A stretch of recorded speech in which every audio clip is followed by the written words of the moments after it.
Southwest Texas. It's the Joe Rooz Show, the show where we talk about anything and everything, where nothing is sacred, nothing is watered down, and nothing is PC. All righty. Hey, folks, this is Joe Rooz, and it is great to be with you once again, transmitting live at the Asylum Studios from the Pimple on the backside of Texas, the beautiful city of Eagle Pass. And, of course, as always, doing the very best that we can to bring you the best quality talk radio we can muster without all the bluster. Welcome to the Joe Rooz Show. All right, folks, it is 19:05 hours here at the Asylum on Friday, February the 6th, 2026.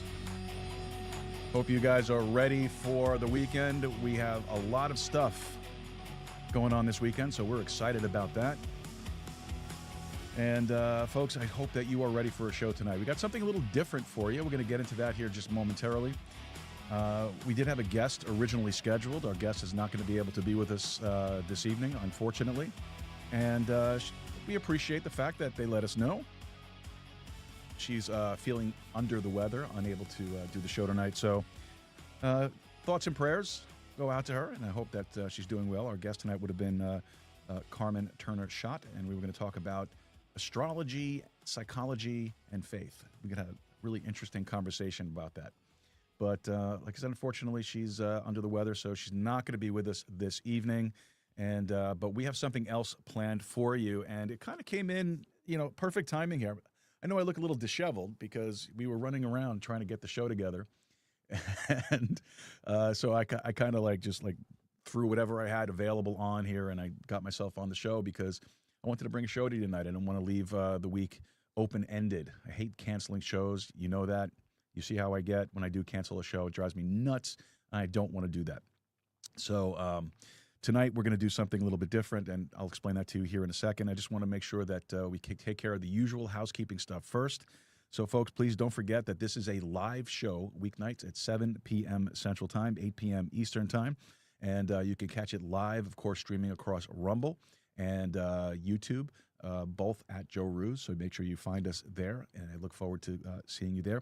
And listen, also, don't forget, when you go over to Rumble especially, all right, not YouTube. You don't really care about YouTube. But when you come over to Rumble, please make sure that you like, subscribe, and share the show with your friends, your family, and your followers. That way you'll help us to spread the word of the show, make sure that we get picked up in the algorithms, because the algorithms are key. That's the only way we get found. And what really helps is when you like the show, you subscribe to the show, you follow the show, you share the show. And we're counting on you guys to help us do that. You guys have been great with it so far. It's been really nice to see the numbers increasing little by little. And we're excited about that. Also, want to encourage you to check out our last show with Bruce Wozniak. That was a great show, great conversation. Really enjoyed that. And learned a few things, and I hope you guys did too. And if you haven't watched it yet, make sure you check that out tonight. All right, let's get to some of the housekeeping stuff and get that all taken care of. And then we'll get into tonight's show. So, folks, I want to remind you that this show is brought to you by Podhome.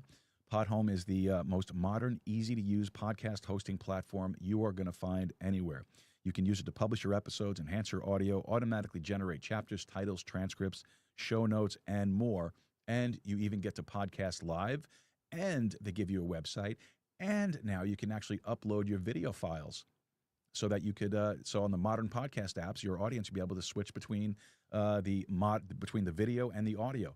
So check them out, podhome.fm. Been with them now for 3 years. Every time you turn around, they're doing something else that's fantastic. So check them out, podhome.fm. Everything that you need in one place and one affordable monthly subscription of $15.99, just $15.99 a month. And on top of that, you'd sign up today, you get 30 days free. So head over to podhome.fm. That's podhome.fm and sign up today. All right, also, we'd like to invite you to head over to our website. That's joerooz.com, joerooz.com. And when you get over there, please make sure that you check out our contact section, first and foremost. Open up that little web form. Send that message over to us and let us know what you think. It's important. We want to know. Let us know what's ever on your heart, whatever's on your mind, any questions, comments, cares, or concerns that you might have. Maybe you have a complaint. You shouldn't, but you might. Send it on over to us. Let us know what you're thinking. If you have a suggestion for a guest or perhaps maybe an idea for a topic of a show, send it on over to us. We would love to hear from you guys. You could also take a look at our support page if you like, and there's a way that you have the means. I'm all tongue-tied tonight. I'm sorry because I was rushing. If you have the means and you're able to do it and you'd like to help support the show, please do that. Click that support button and look at all the different ways that you could help support this show. If you want to reach us by email, you can do that easily at info@joerooz.com. That's info@joerooz.com. And also, you could leave a little comment down there below in the comment section. We would love to hear from you guys. All right. With all of that said, like I said, tonight we're going to do something a little bit different. I don't know if you remember, but back in a couple of weeks ago, back in January, I was invited to sit on what they call a TEXIT Accelerator.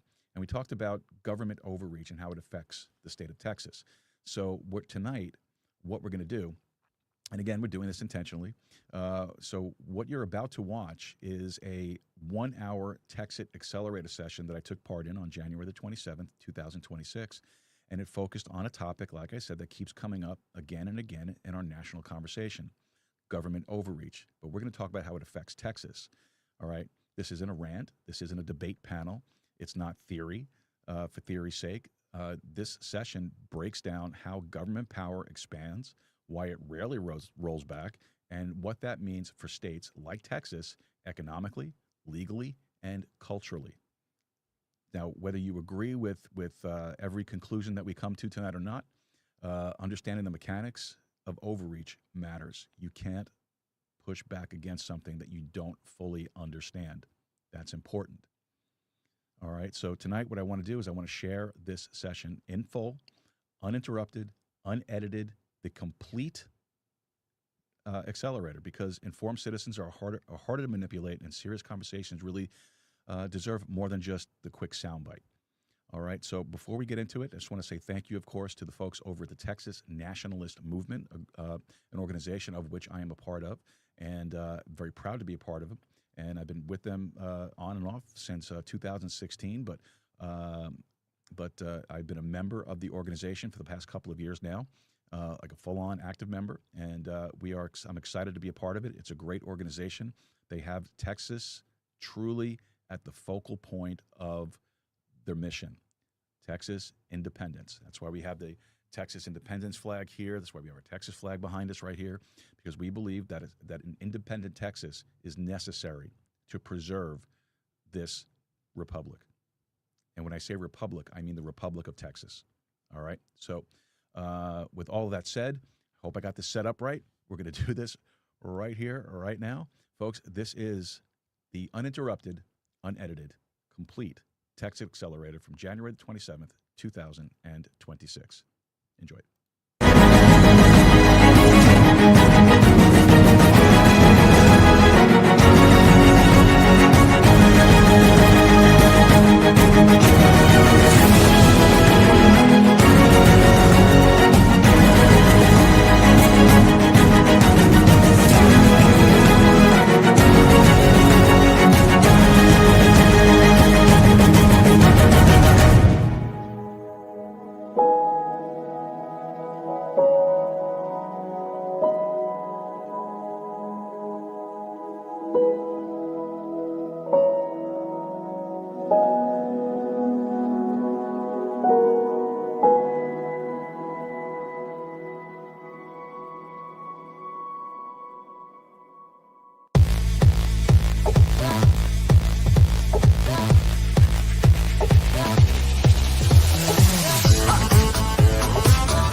Well, welcome. I always love that music. Always gets me pumped up. Thank you so much for joining us tonight. I want you to please start off by sharing your comments on TNM Social, not in the chat, but on TNM Social. Tell us what county you're from. If this is the first time you've joined us in a TEXIT Accelerator, we'd also love it if you'd let us know that. So if you can do that while we get this thing wound up, that'll be fantastic. This month's TEXIT Accelerator, examples of federal overreach and nothing's getting done. We're going to try to dispel that myth that so many people tell us when we're talking to them out in Texas, that Trump is in office and everything's getting fixed. Well, hate to tell you, it ain't. And we're going to tell you the reasons why tonight. Texas needs independence, no matter who the president is. The system is broken.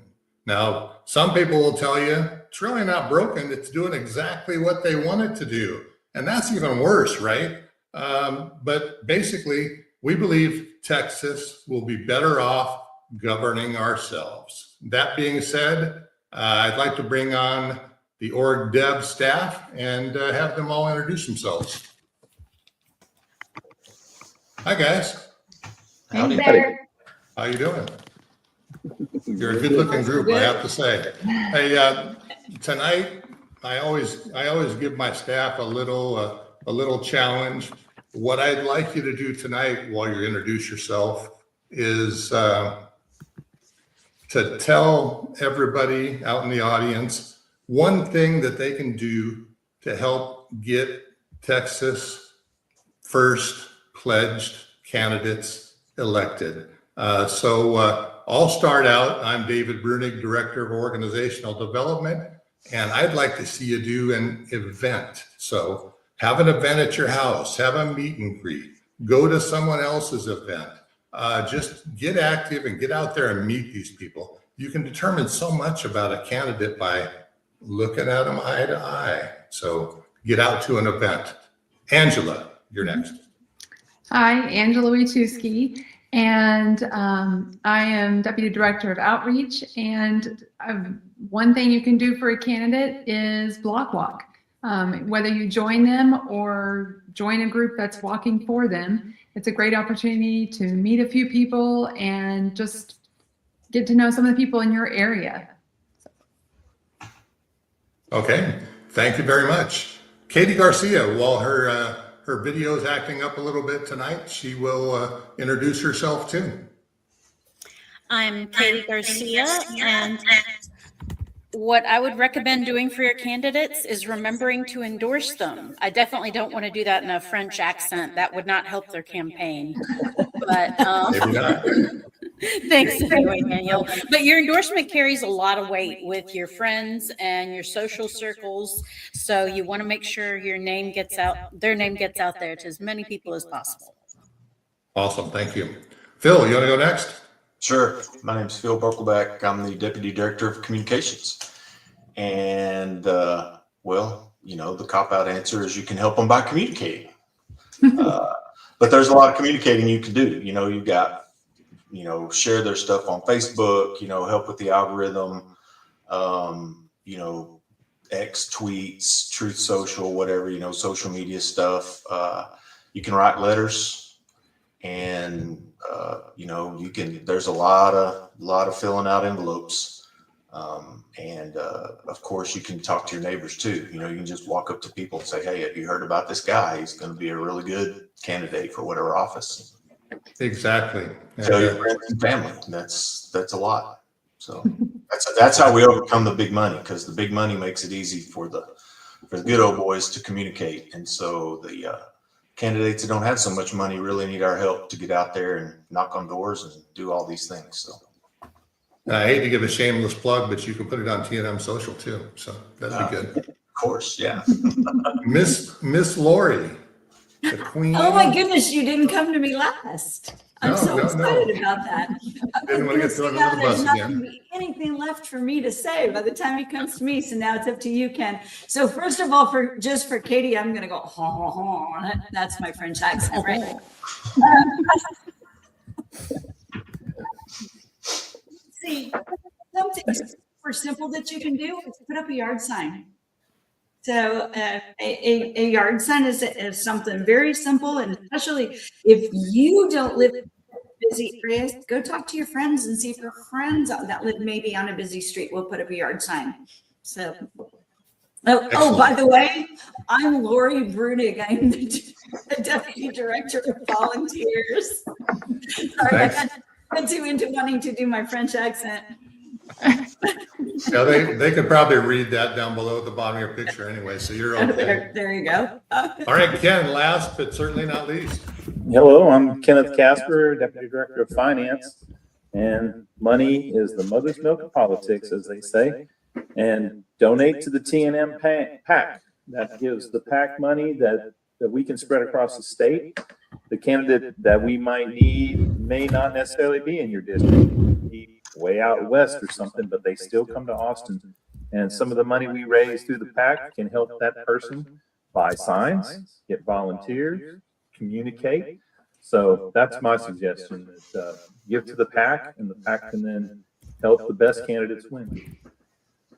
Okay, thank you very much, guys. Someone commented last time we had an accelerator and said, looks like you guys have so much fun doing that. And I told them it's a fun group. It's just a good group of people, and we're all highly motivated for Texas independence. So we do have a blast on these and in everyday things that we do. So thank you all. Appreciate you. As I was talking about earlier, we have a guest speaker tonight. Name is Joe. Sorry about that. I didn't mess up his last name. I messed up his first name. Joe Rooz Show. Fine Italian name. And Lori and Angela are going to interview him live. Now, this guy is a real pro. Now, you can tell his camera is very clear and his microphone is very sharp. This guy does this for a living. So let's bring him on and get me off of here and have you guys start with your interview. But before I go, please comment and give us an example of federal overreach that you've seen or heard of recently that we can comment on later. And with that, I'll turn it over to you three. All right, great. Well, yes, tonight we have Joe Rooz Show from the Joe Rooz Show. He's been podcasting since 2016 and born and raised in, Joe Sheepshead? Sheepshead. I was like, I don't know, I didn't ask you. Sheepshead Bay, Brooklyn. Joe served 25 years in New York City as a law enforcement officer, investigator, operations retiree. In 2017, he relocated to Eagle Pass. So we've had him in Texas for a while now. He is a born again Christian since 2000, and Joe's faith is central to his worldview. He attended Bible school, served as associate pastor, hosted a Bible study podcast for 3 years. And many of our own TNM leaders have come through Joe's podcast. Last year, January, Daniel Miller and Jason Fry were on there. Nate Smith and Daphne have been on Joe's show. He's covered all kinds of things, has guests on all different topics. And you'll have to ask him about the blue cat. But we are excited tonight to have him here because many of the things that Joe covers gets into politics, and he's talked to lots of different people as his guests. And we felt like it would be great to have him come on tonight and talk about some of these things that we see that maybe people believe means everything's fine and there's no reason for Texas independence. And these are our myths that we'd like to help you dispel. So, Joe, thank you for joining us. Well, thanks for having me. I appreciate it. Angela, you did a great job. You know, I'm not used to having somebody read a bio for me. It's different. It's very different, to say the least. I'm not sure. But it made you feel really good, right? You're like, wow, I did all that. Yeah, well, somebody has to lie about it. So There you go. There you go. Hey, Joe, we're going to jump right in. All right. One of the first things that I really wanted to talk about is, like Angela said, the myths are everything is all right, right? Trump is the president. Everything's all right. Well, I would like to say, how about then explain the Minnesota situation, right? If everything is all right. So, one of the things I did want to talk to you about is I've had many Texans express a concern about, could the same thing that's happening in Minnesota happen here? So I'd like to get your comments on that. Well, yeah, it could very easily happen here. Actually, there have been a couple of demonstrations that popped up. I believe it was in Austin. It was last week or the week before that. But the one thing about Texas is Texas doesn't really tolerate that type of stuff, and they put it down very quickly. If I can use the term "put it down," I don't want to get anybody in trouble. But that's exactly what happened. It was put down very quickly, and it was turned away very quickly. But that's something that you're going to see. Well, the interesting thing is, let me just back it up this way. The interesting thing that you see is this is really only happening to this level in Minnesota. All right, because ICE is in operation all around the country, and they're in operation in every blue city there is. But you don't see the kind of activity going on elsewhere that you see in Minnesota, and there's a number of reasons for that. I think a lot of it is also to divert attention away from all the fraud that's taking place there. With I think the estimate is now $8 billion of taxpayer money getting funneled into these fraudulent daycare centers and leering centers, and and all those things that the illegal immigrant population has set up over there, and under the watchful eye of the Minnesota government. So it's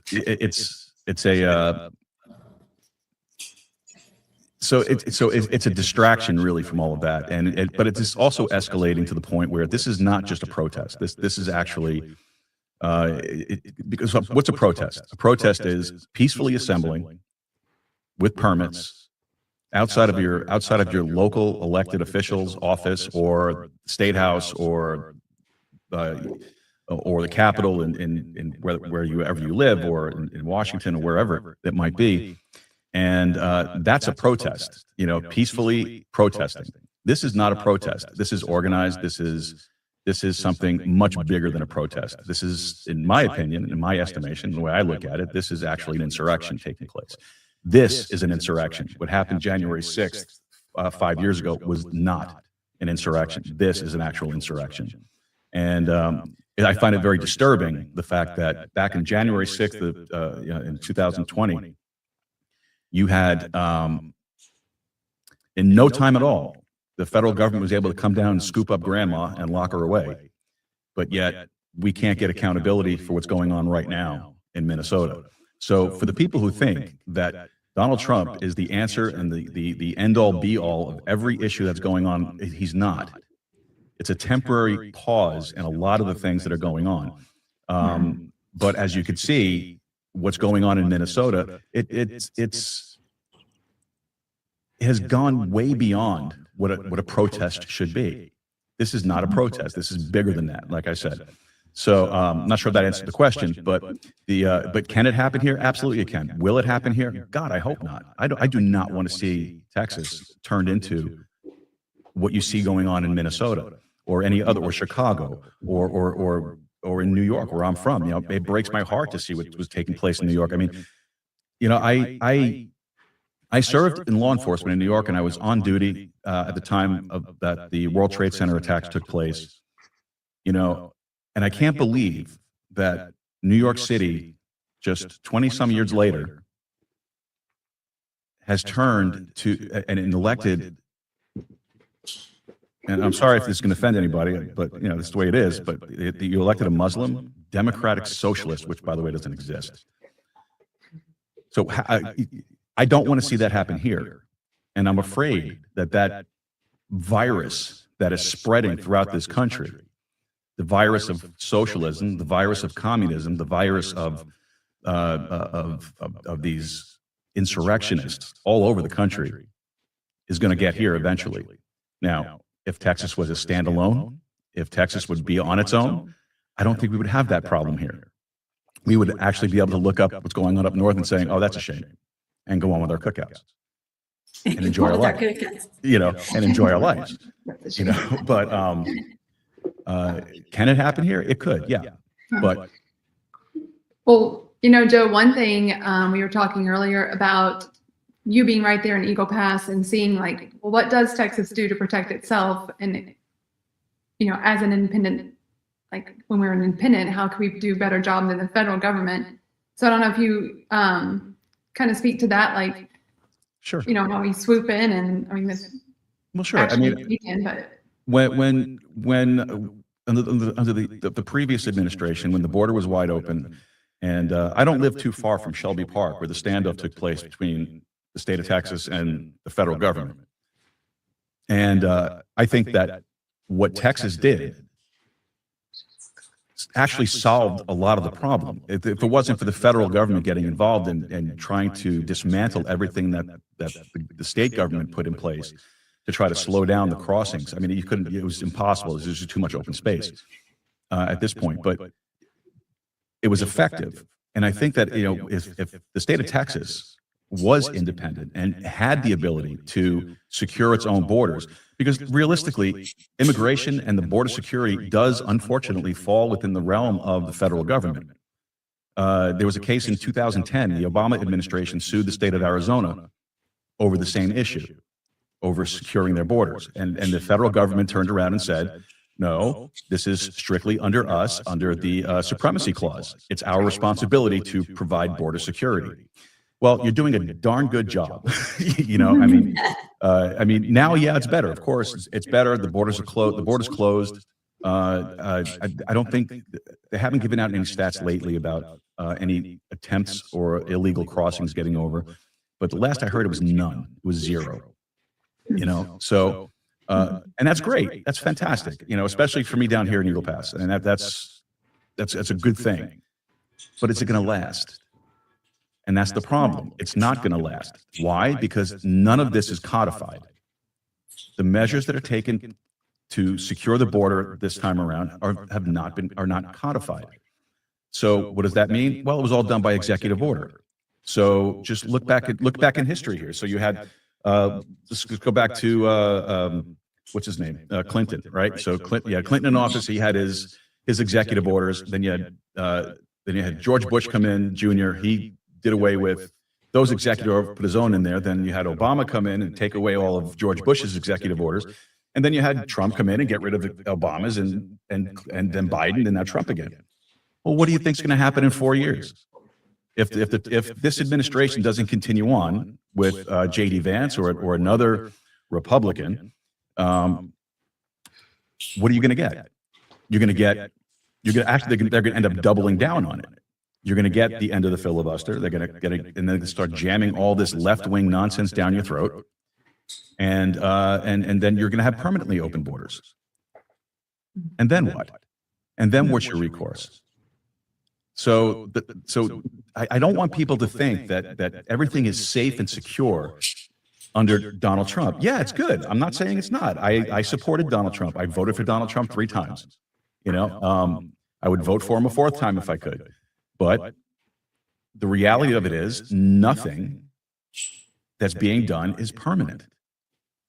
It will all change when the change of hands takes place in 4 years, or, God forbid, in 2 years, if the Democrats take the House, which all projections are looking like they're going to. And then you're going to be completely shut down, because what are you going to get? You're going to get impeachment after investigation it's just going to continue. It's be the same old nonsense. Nothing's going to get done. And then you have to wait and see what happens in 28. Right. One of the things that we talk about a lot is the fact that exactly like you said, it does not matter who the president is. The system is broken. Mm-hmm. And Absolutely. And there was all this talk about Doge and they were gonna fix the system, and I really, really don't like to be a skeptic, but I was the one that just kept saying, so we really expect the federal government to fix the federal government. Like, it's not going to happen. Yeah, right. And it proved to be true. Instead, we just had a whole bunch of stuff thrown in our face where there was all of this, fraudulent activity, wasteful spending, everything. They've fired multiple people. Angela and I have talked about this, and it's like, okay, so we found this fraud. They fired certain people in departments, and then they were sued. And not only did they have to hire them back, but gave them back pay.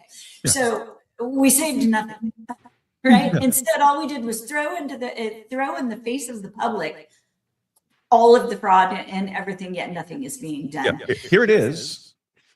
Can't do anything about it. Sorry. Sorry. Nothing that Doge has done has been enacted by, it has been codified into law to change. Nothing. Thank you for showing me about the welfare fraud. Thank you for showing me about Social Security fraud. Thank you for showing me that there were like 50 some odd people who were 100+ years old collecting Social Security benefits, or 300. I think there was one that was 300 years old getting a Social Security payment. I mean, okay, great. Thank you for showing me that. Well, fix it.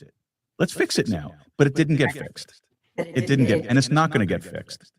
It will never get fixed. The only way it's going to get fixed is when Texas and other states say, enough is enough, we're out of here. Mm-hmm. That's the only way it's going to happen. Right. And so another thing I'm going to have you talk about a little bit, and I'm so sorry, Angela, I might have just stepped all over your hair. But another thing that I wanted to talk about is, so we get frustrated, right? We get super frustrated with our politicians here in Texas. Yeah. But occasionally we pass some good laws. So let's talk about what happens when we do pass those good laws. Everybody smiles. Everybody's happy. I mean, and then the federal government comes in and says, no, you can't do that. And they pull the supremacy clause nonsense, and they say, no, you can't do this. You can't protect your own borders. We have to do that. You can't do this. We have to do that. You can't do that. You can't do this. You can't do that. And then they regulate the water in my toilet bowl. They tell me how much air conditioning I can have. I mean, come on.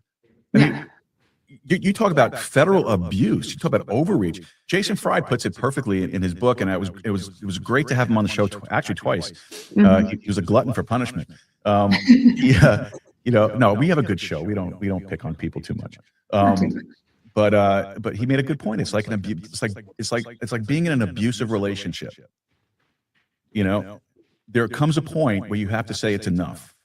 You can come home with the flowers all you want, but at a certain point, it's going to be enough. And I think we are long past enough. Long past enough. I mean, look at look at the Declaration of Independence, and look at the grievances that are listed in the Declaration of Independence. Right? I think it was like 28 grievances against the king, against the crown. And if you look at that and you go through that, we have surpassed that. I mean, they used a 3% tax on tea as a reason to stage an uprising. I know it's more involved than just that, but that's to stage a revolution. I mean, and here we are, we're getting taxed at 37%. And it's absolutely ridiculous what we have allowed to take place. And correct me if I'm wrong, though, because I'm going to get on taxes here for a second, because taxes just irritate the crap out of me. To be honest with you. Wait, let me. I was hoping we were going to get there, Joe. Hold on. You're expecting the hat, Joe. Yeah, no, I just knocked it off my little post there. All right, because taxation is theft. All right. I have a bunch of stickers that I give out, and I have cards and all this stuff. And this isn't from me. I hosted a guy named Dan Berman who wrote a great book called Taxation is Theft. And great guy, super smart guy. And one of the things that we talked about was how the income tax was originally started to pay off World War I. Well, don't you think World War I's been paid off by now? Why are we still paying taxes? To fund all these liberal and pay all these NGOs so that they can money launder and steal from us? Anything the government does that puts a gun to your head and says you have to do it is theft. And that's what taxation is. And then you look at taxation and you're taxed on everything that you do. And we were talking on Saturday, and I'm trying to remember what I said because it was pretty funny. It was, if it breathes, tax it. If it moves, regulate it. That's the government. Yeah. That's exactly what the government is. And that's what we have here. I mean, look, think of it like this. You wake up in the morning, you turn your electricity on, you're taxed on your electricity. You go to sleep at night, you're taxed on your house, you're taxed on your car, you're taxed on the roads, you're taxed on your gas, you're taxed on your groceries, you're taxed on all of this stuff. It's just tax, tax, tax, tax, tax. Sooner or later, the system's going to break. And we're at that point. I think property taxes are absolutely immoral. I think it's disgusting that you spend 30 years paying off a mortgage, and if you miss your property tax payment, they can still come and take your house from you. I think that's disgusting. That's immoral. Taxation is theft. All they're doing is just taking your money that you work hard for, that you know that you could spend better for yourself, that you know that you can provide for your family better than the government can provide for your family, and they're taking that money and saying, you can't have it, but we're going to give it to this group over here. And we're going to show benevolence to this group over here. And what are they doing? They're stealing it. They're sending it all back to their home countries in remittances. They're living luxury lives. One of the things that really got me once when I was working up in New York, and when I was working in operations, I was overseeing a program where they took recipients of public assistance and they made them work for the city for 6 months in order for them to keep their benefits. Now, just think about the logic in that one, right? We're going to make you work for 6 months, and then when you're finished with that, then we're going to put you back on your benefits.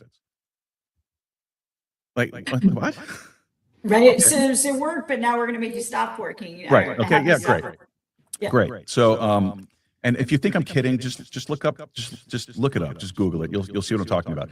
It's so one particular day I was there. I was at the job site, and one of the participants of this program comes driving up, and I forget what year it was, but it was when Hummers were the big thing, the Humvees, and she comes pulling up in that year's model Humvee, gets out of the vehicle all dressed, makeup, jewelry, all, stuff that I couldn't afford, and turns out after getting to know who this person was and talking to them a little bit about their background and such, explained to me how they are generational public assistants. And this is all your tax dollars. And yet they're driving around with my car that I was driving back and forth to work with. I was afraid that I wasn't going to get home sometimes because of the way this thing was. It was terrible.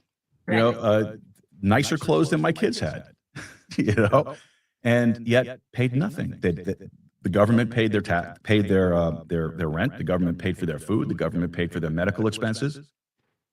They worked off the books.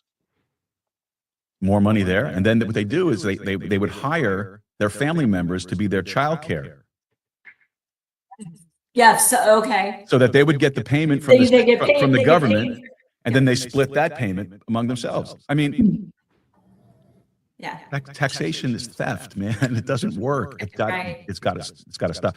And I remember, if I remember correctly, Donald Trump, didn't he campaign on getting rid of the IRS? We're going to get rid of the IRS. It's going to be fabulous. We're going to get tariff money. We're going to pay everybody back. Oh, you're pretty good at that. Thank you. I've been working on it. Really good. It was just a little bit better than my French accent. Yeah, you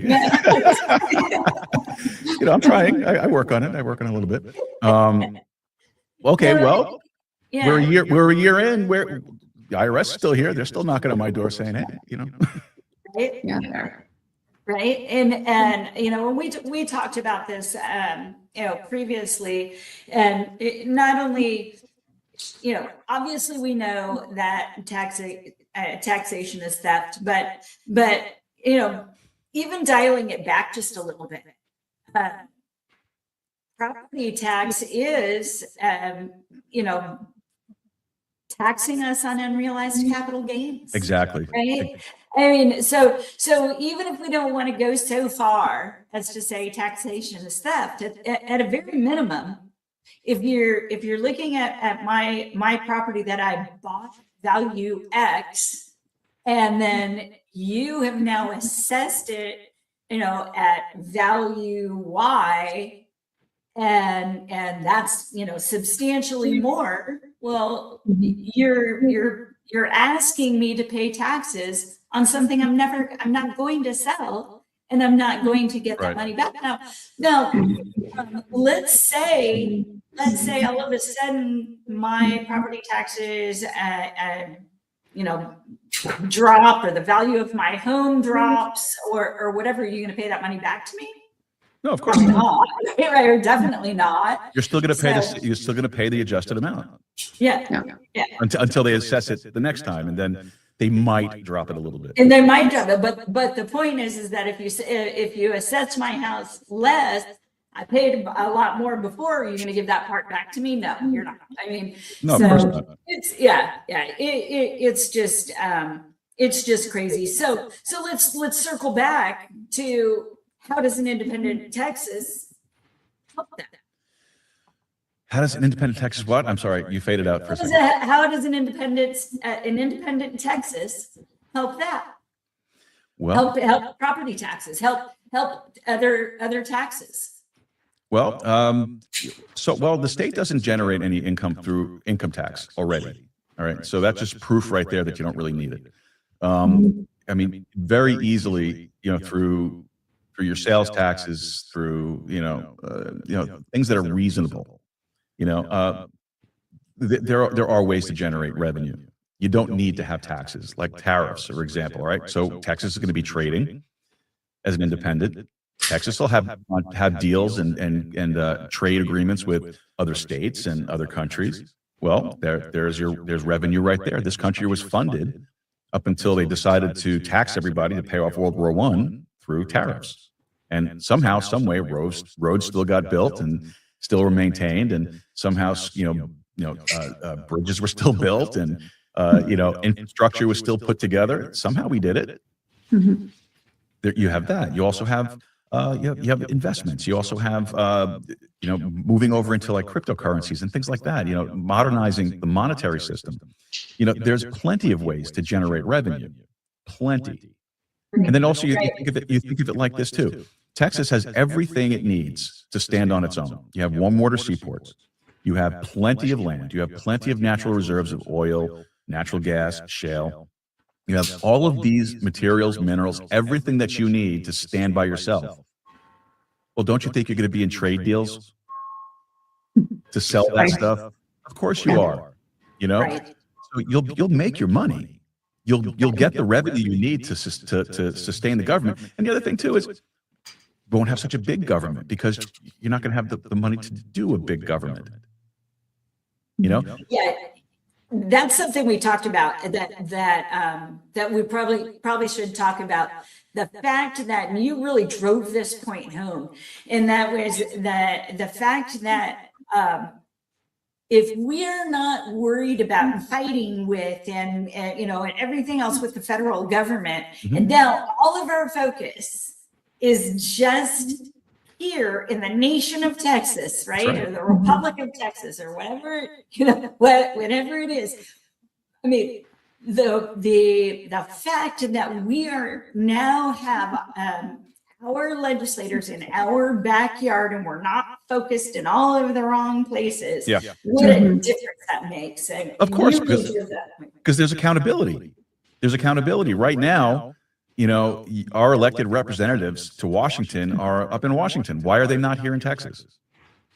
Why do they have townhomes in Washington, D.C.? And why do they spend all their time there? Why? Because they don't want to face their constituency. They don't want to answer the questions of, why are you voting this way? I didn't give you my vote for you to do that. You're not really representing. They don't want to hear that. So they stay in Washington. They don't come back. And it's not just Texas, it's everywhere. They all do it. But if there was no Washington, D.C. to send them to, and they were here in Austin, in their local offices, in their districts, there's nowhere to go. You have to be more accountable to your constituency.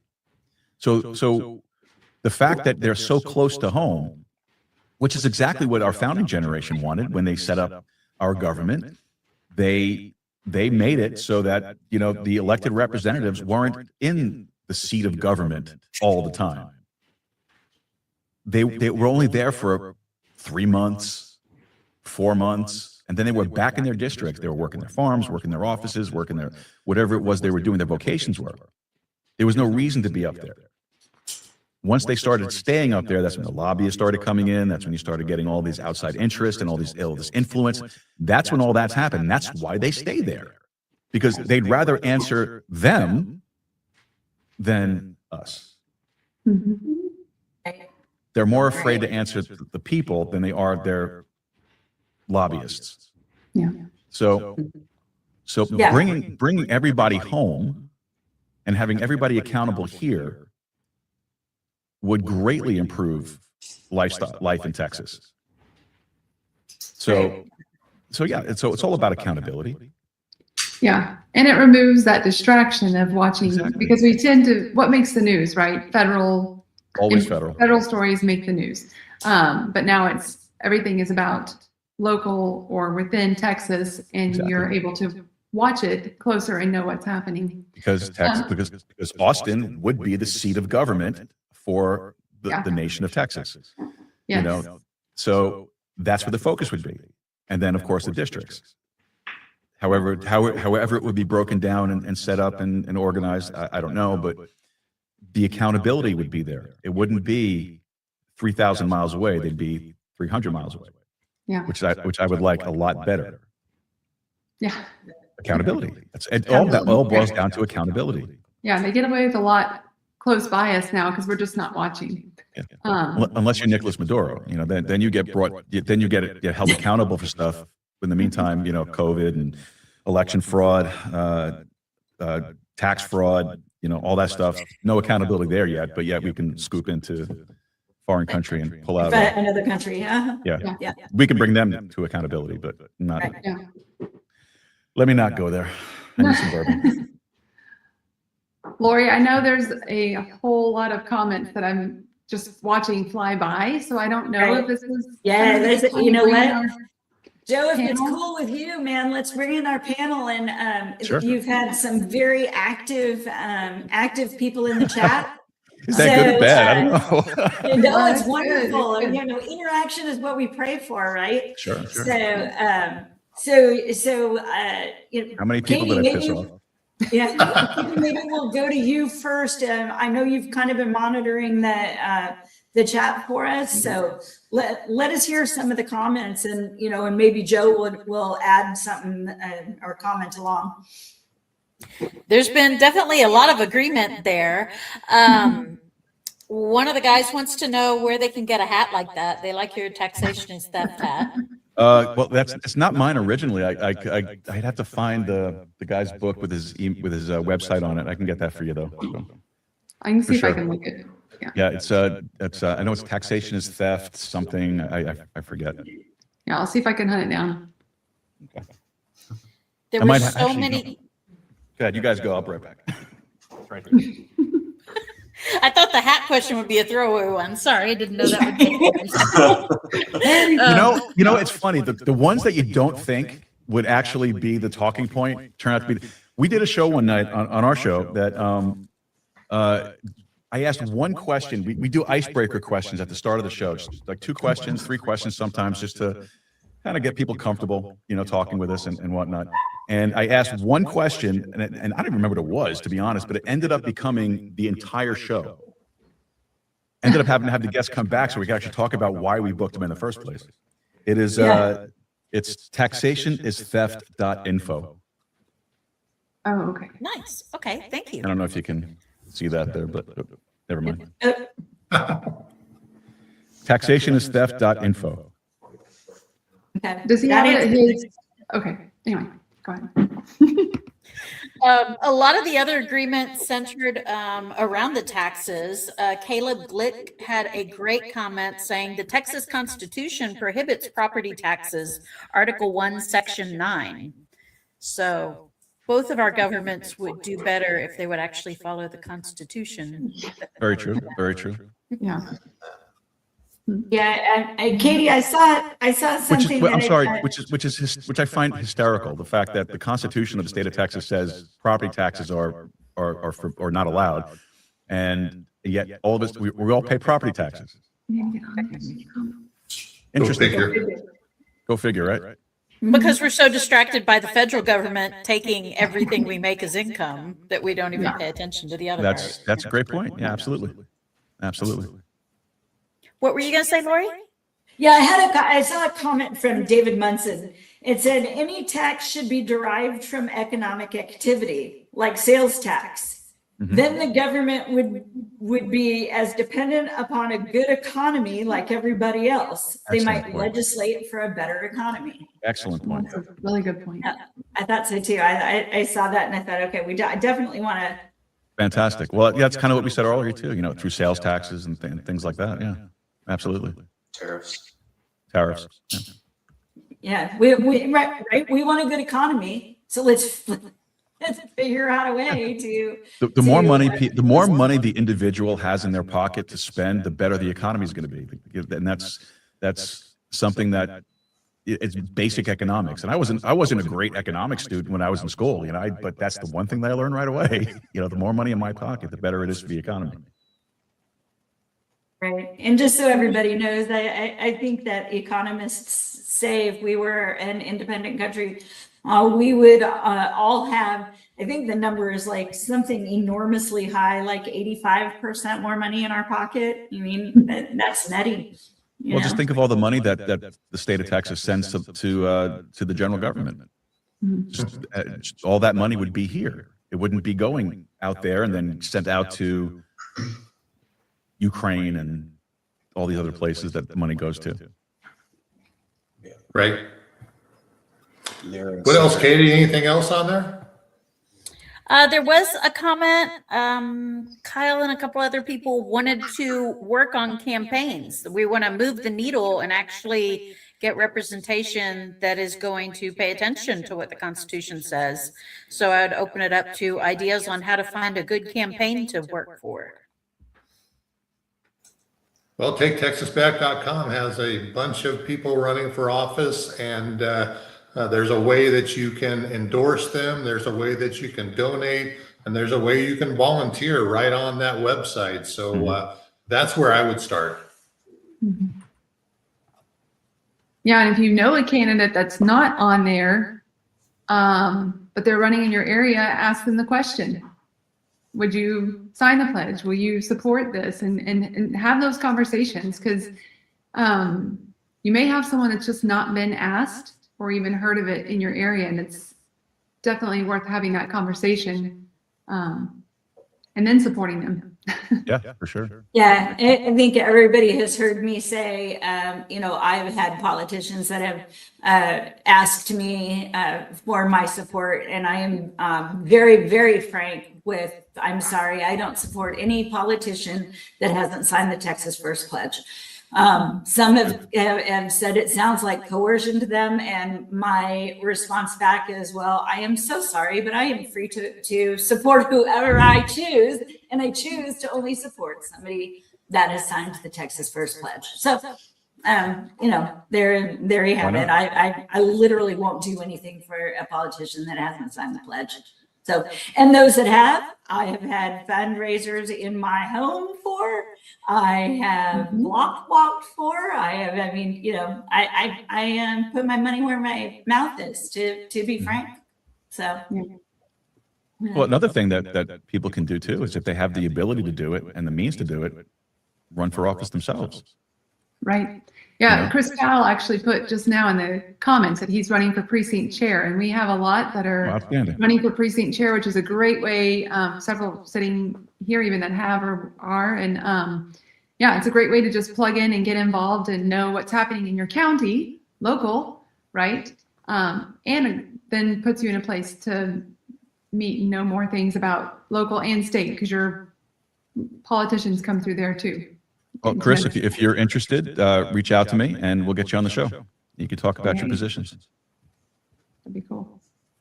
Chris, I can help you with that, by the way. Yeah, or Angela, right? Yep. Yep. Ken Casper, did you see anything interesting on the chats you want to bring up?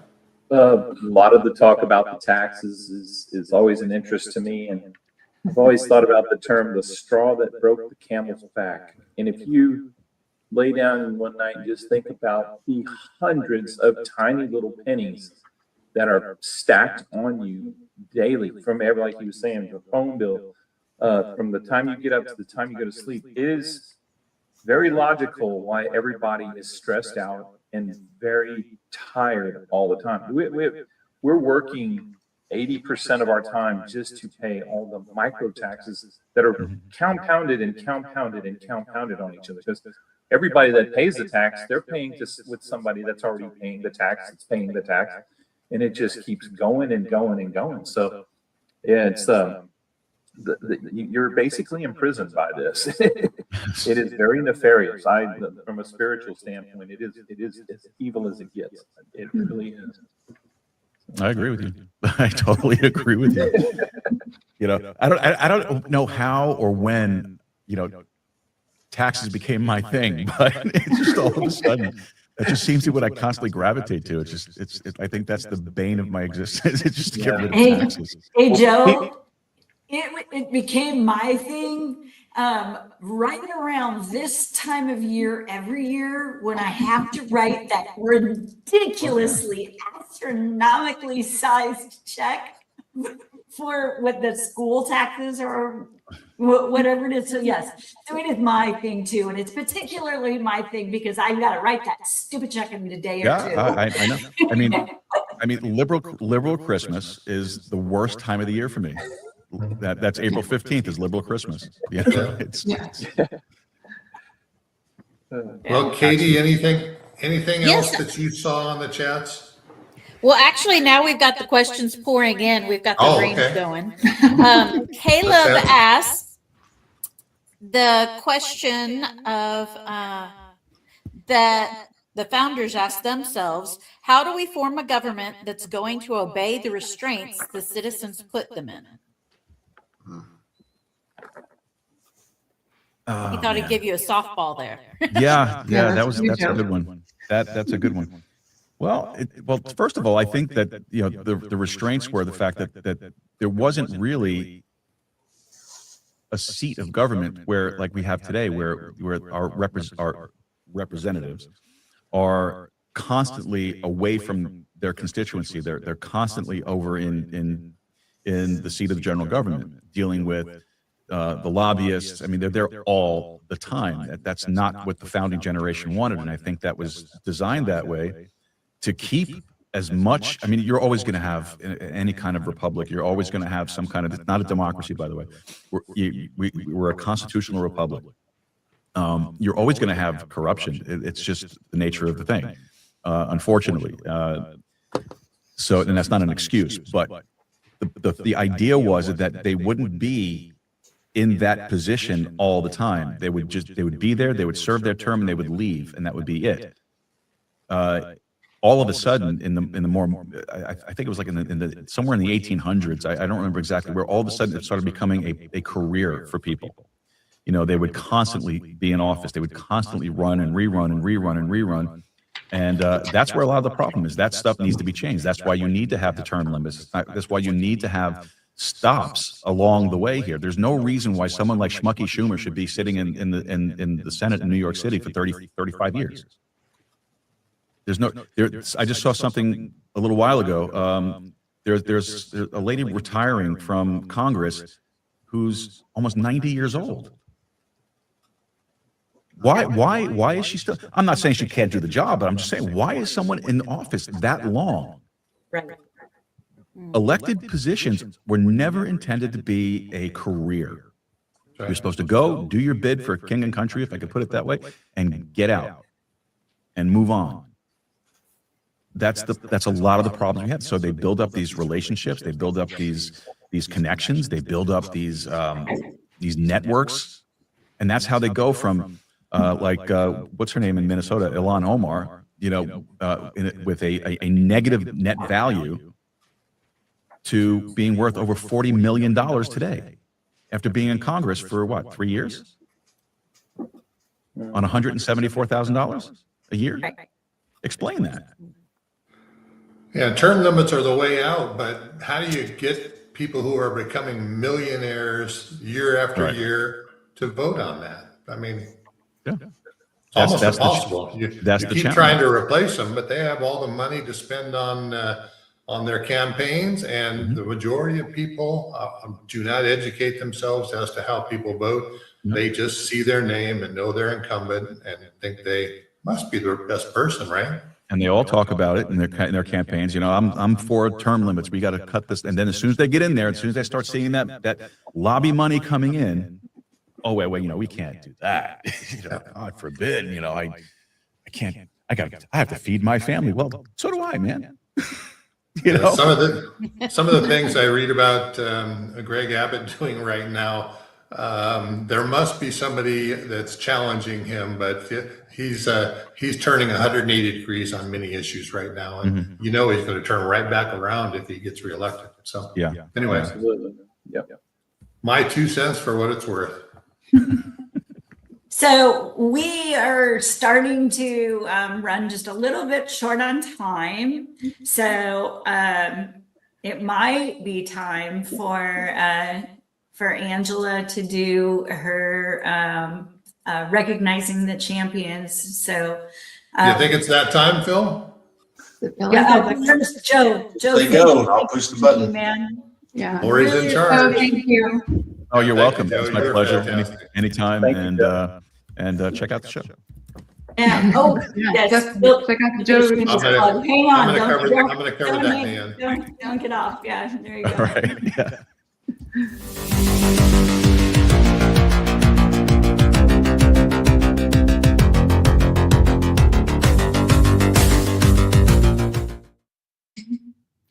Okay, everyone. Well, thanks for joining in with us there and for so many great comments. It's just it'd be fun to go back and look and see. But tonight, fun time, get to talk about our champion, where we kind of look at over the month who we've seen working hard for Texas independence, getting the word out to other people.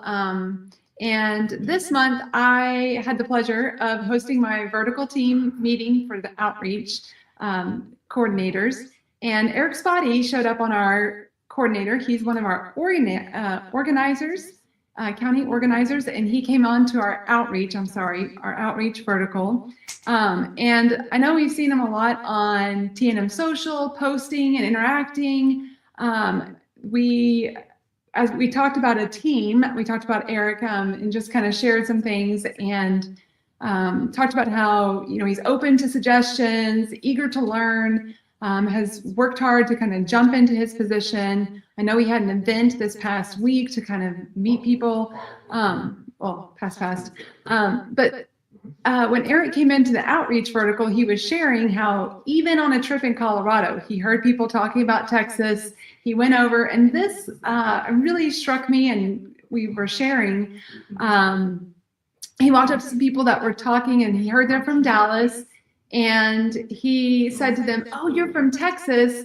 You already know about TEXIT then." And I loved how he phrased that. Like, I'm sure you've heard about TEXIT. Everyone's talking about it, right? Instead of the typical approach of, have you ever thought about TEXIT, or have you heard about this? It was just kind of a different twist of the word that even he thought, oh, I hadn't thought about that, but it kind of made it like everyone's talking about it. Surely you know about it.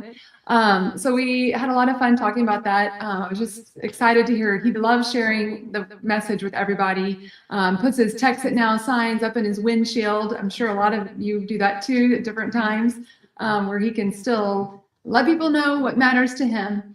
And yeah, we just tonight want to thank you, Eric, for all that you're doing. You've jumped in as an organizer. You're working hard in your county, and y'all, there's so many of you that are working so hard. So we're so grateful for all of you. Eric, congratulations. All right, thank you, Angela, and congratulations to my buddy Eric. You've been working hard, and you deserve a pat on the back, my friend. So thank you very much. Thanks also to Joe Rooz for coming on tonight and helping us out. I don't know how many of you have checked out his podcast, but it's rumble.com/Joe Rooz, Rooz. So wherever you find your podcast, you'll be able to find him. Very informed and very Texas centric in his approach to things. So it's information we should all have for sure. Let's see. You all know it's important for us to be able to articulate the benefits of Texas independence, and watching things like Joe's show will help you get there for sure. But whoever's in the White House or whatever party's in control of the House or the Senate, it's really irrelevant to our movement. And that's what we wanted to try to get through to you tonight. We all understand that federal government overreach exists regardless of who's in office now, or who's going to be in 2 years, or who's going to be in 2 years after that. So we just need to continue to work hard and talk to people and be informative to them, not argue with them, but try to convert them to our way of thinking. And that's the challenge. You've heard a lot of examples tonight about how federal overreach negatively impacts Texans. So please work that into your spiel and talk to as many people as you can and bring them over to our way of thinking. Tonight's live stream gave us a real clear depiction of a broken system and why we as Texans will be better on our own. Thanks for supporting Texas independence and being part of something historic. Thanks for joining us tonight again. Texas first, Texas forever. Good night, y'all.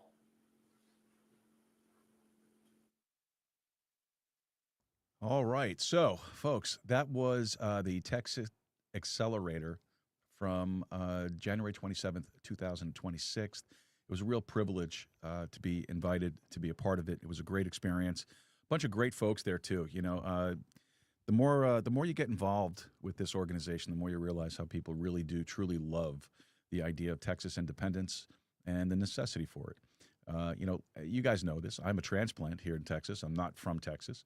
I'm here from New York, and it was, you know, I've been firmly in support of this since 2016 when I first heard about the Texas nationalist movement. I looked it up. Actually, we had Daniel Miller, the president of the TNM, on our show back up in New York back then, and you know, I just stuck with him over the years and just kept watching and seeing how it's developing. And then when I moved here, I got the opportunity to be really get really involved with the organization. And it's a great organization. So, folks, you need to check them out. You can check out their Rumble channel at Texas Nat Move. That's Texas NATMOV on Rumble. Check out their website, tnm.org or tnm.me. Either one will take you to the basically the same place, same information. A wealth of information up there. You know, early on when we were doing the show, we would do we would have a TNM moment toward the end of each episode. And I think the time is right to start bringing that little segment back in. So we're going to try to work that into the show somewhere along the way as we're going and continue on with this, because Texas independence is crucial for the survival of the Republic of Texas, this country, this state, this nation of Texas. And I think it's inevitable. I think it's going to happen. I hope it happens in my lifetime. I would love to see that and be a part of it in that way. But if it doesn't, well, I'm going to do the best that I can at this particular point to do what I can to help facilitate it. And if hosting events like this, or I should say hosting, but replaying events like this and hosting representatives of the Texas nationalist movement, get them out, get the message out there across our stream, we're going to continue to do that. And we've got a bunch of really interesting things in the works, and I'll fill you in more on that as I get more information on it and I'm more up to speed. And I hope you stick around to see those things. There'll be a lot of really, really interesting discussions and conversations coming up in the days and weeks ahead. As a matter of fact, on the Accelerator, you heard us talking about one of the folks that was involved with the Accelerator, Chris Powell, who's running for county commissioner in his area. He is going to actually be on the show with us on a special Saturday edition on February the 21st. At least that's what we have penciled in. So we're excited to have Chris on the show. And it looks like it might actually be an in-studio. That's going to be a lot of fun. Haven't done that in a little bit, but we'll get him in here and we'll get that whole thing going. And there's a bunch of stuff coming down that we're talking about. So you'll see. Hopefully you'll stick around for it and find out. It's going to be a lot of really great information coming your way. All right. With that said, please don't forget to check them out again on their Rumble channel. We've got to help them build their Rumble channel at Texas Nat Move. That's Texas NATMOV on Rumble, TNM.org and TNM.me. Check them out. Great people. All right, folks. With that said, don't forget, this is tax season. And we all know that taxation is theft. All right? I keep on doing it that way. Taxation is theft. No matter what you do, no matter what you think about, you heard it, we talked about it, taxation is theft. I'm not going to get into more of that.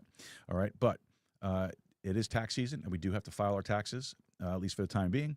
And I want to tell you about Diamond Dynasty Tax Group Legacy right here in Eagle Pass, Texas. You can reach them at 830-867-7106. It's 830-867-7106. Check them out. They did my taxes for me last year, did a great job. No stress, maximum refund that I was able to get. And, they did a great job. And we had a lot of stuff to do last year, too, because we had just purchased the studio, the asylum, rather. And, we had a bunch of things that we had to talk about. A lot of renovations on this thing, a lot of receipts to go through. And these folks did a great job on that. So I appreciate them. And that's why I'm recommending them to you. So Diamond Dynasty Tax Group Legacy at 830-867-7106, 830-867-7106. All right. Also, please don't forget to pay attention to our producing team. Now, I don't know if you caught this or not, but one of those people on the TEXIT Accelerator is one of our producers. Did you figure it out who he was? You should. It's pretty easy, actually. So I'm going to go through down our list, and maybe you'll figure it out. So executive producers, we want to give our shout-outs, of course, to Wayne Rankin, Rosanna Rankin, Carolina Jimenez, Marissa Lee, and, of course, Anonymous Angela. So not so anonymous anymore, but you got it. So thank you to all the producers of the show, whether executive producers or otherwise. Thank you so very much. We really do appreciate all the effort that you guys put into it, donating your time, your talent, your treasure. We really do appreciate it. You guys are the best out there. Now, if you'd like to find out more about how you can help support the show, just visit our website. It's joerooz.com/support. That's joerooz.com/support. And you can check out all the different ways that you can help out the show through your donations of your time, your talent, your treasure, like we call it, the 3 T's. Okay, 3. 1, 2, 3. The 3 T's: time, talent, and treasure. So check it out, joerooz.com/support. All right. Well, no show on Saturday tomorrow, so we're going to spend a day here just doing some stuff around the studio, playing around some things. We're working on some stuff. So, but we'll be back here on Sunday. Yes, I know it's Super Bowl Sunday. I understand that it's Super Bowl Sunday. Don't really care that it's Super Bowl Sunday, because what's more important than football? Well, just about everything. But particularly in this situation, we're talking about our Sunday Bible study show. So please make sure you check us out at 2 p.m. Central Time. That's 2 p.m. Central Time right here live on Rumble at Joe Rooz and on YouTube at Joe Rooz as well. Audio available live across all the modern podcast platforms and including our website, joerooz.com. Check it out there. And then, we look forward to catching up with you. Mind you, we'll be talking about the last part of our series on the dispensations. We'll be talking about eternity. And the doctrine or the dispensation of eternity is a really interesting one. Believe it or not, we don't have a lot of information on it, but we pulled what we can, and we have a really interesting study for you, so I'm looking forward to bringing that to you. And then right after that, we're going to be getting into the book of Revelation. We're going to do a chapter by chapter, so that's going to be a lot of interesting, I want to say fun, because it is fun, right? Because we're talking about the end of the church age, going into the tribulation period and the great tribulation, and the second coming of the Lord Jesus Christ, all of that great stuff, and it is amazing. What an amazing book. A lot of people say that the book of Revelation is too hard to understand. It is absolutely not too hard to understand. Just take your time. Just take your time and read it, and we'll explain to you and we'll demonstrate to you why it's not so hard to understand and get through. We'll show you, and you'll be very surprised at just how simple it really is. All right? So make sure you tune in on Sunday, this coming Sunday, 2 p.m. Central Time for our Sunday Bible study, wrapping up the dispensations, and then and then following week, we'll start getting into the book of Revelation. All right. I think that should do it for us for tonight. Looking forward to a nice day off tomorrow, so I hope you guys are too. Enjoy your weekend. Folks, thanks for taking the time to be with us tonight. Thank you to the TNM for allowing us to use the Accelerator video. Don't forget to head to the website, check it out, joerooz.com. And folks, don't forget, make Texas independent again. Go podcasting, keep a steady stride, and more importantly, keep talking. We'll see you on Sunday. Good night, folks.